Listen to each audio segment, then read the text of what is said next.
အိယာမွင်ခင်မေတ္တာပို့ကြရအောင်ဖျားတပည့်တော်နှင့်ပတ်သက်ဆက်ဆက်သောပုဂ္ဂိုလ်များ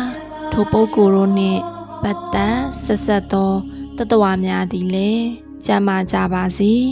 ချမ်းသာကြပါစေ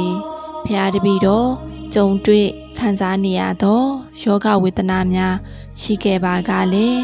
အမြန်ဆုံးသက်သာပြောက်ကင်းရပါလို၏အရှင်ဖျားဖျားတပည့်တော်ကြောင့်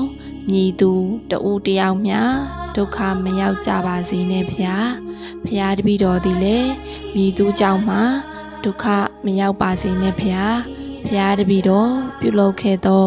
ကောင်းမှုကုသိုလ်အဆူဆူတို့သည်ဖျားတပည့်တော်ဤမိဘဖျားတပည့်တော်ဤ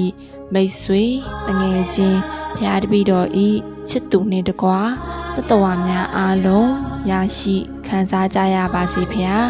ဘဝအဆက်ဆက်သူတော်စင်သူတော်မြတ်သူတော်ကောင်းများပို့တာခဲ့သော